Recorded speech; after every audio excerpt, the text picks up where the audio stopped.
Right, it's all blown up on Twitter, the Twitter sphere, um, putting and all this Pete Cowan nonsense and DeChambeau.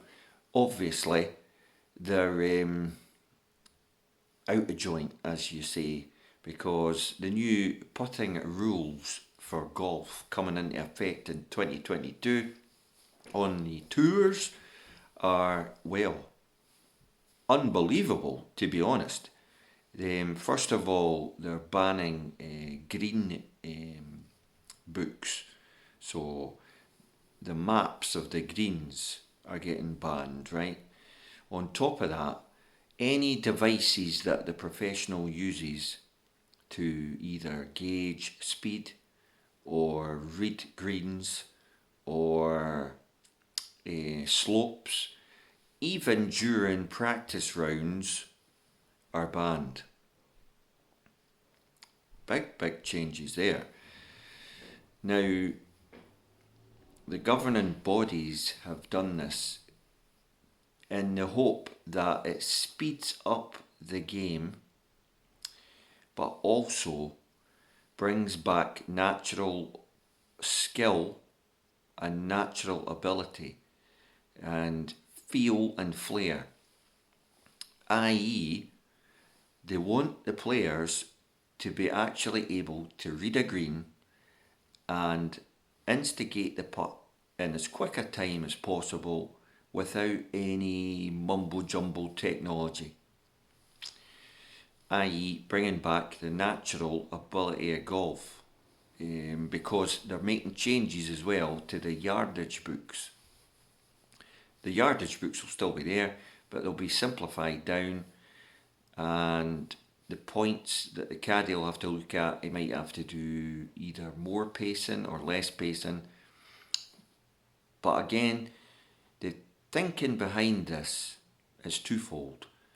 The governing bodies reckon that the pro and the caddy are just taking too much information in too fine a detail, and they're not happy about it because it is eroding the actual skill factor from the game of golf. Because what these people are doing is taking out all the measuring devices, all the ball tracking devices. In the practice rounds, similar conditions, and putting balls down, hitting the balls onto either the fairway or the green, getting that average, so they're getting the distance, and they're getting the missed distance, and they're getting the rollout, and they're factoring all that in. You've seen it with DeChambeau. I know he gets pelters for this, but his books are like ridiculous. They've got like temperature, they've got air, they've got all this calculated, and you're not allowed to do any of that during the competition.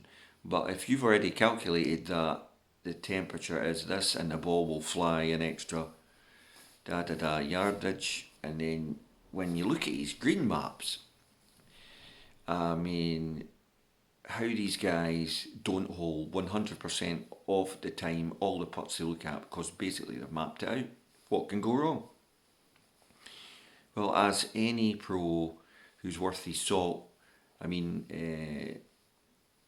Cannon, all that, they've all gone off their ring, ding, crazy, trying to invent things. The fact of the matter is, a ball rolls on a grass surface, which is actually nature. It's constantly growing, it's moving. Grass is not stationary. It maybe looks it on the TV, but one blade of grass lying the wrong way on one dimple of the ball, and all your hours of reading that green and reading that putt and setting it on the right line are gone in an instant. So basically, what the tours have said is, this has to stop. People need to get back to feel, look, go, rather than an entire flimming catalogue of let's have a look at this and analyse every flimming part of this until physics is like brought into it, and the spinning rotational force of the earth with the gravitational effect of the moon on the tide taken into effect with a wind that might counter the ball going into the hole, which, let's face it, is just far too long, and people are turning off because it's like. And the thing is, what is really gearing this is when you're watching these tournaments live, you're not getting any of the edited highlights. So when they say, oh, DeChambeau's on the green, they don't tell you that 15 minutes later he's still on the green. Anywho, comment below if you think that it's about time these guys all learned actually how to putt without all this technical mumbo jumbo nonsense. Look, see the putt, see the ball, see the hole. As Caddyshack says,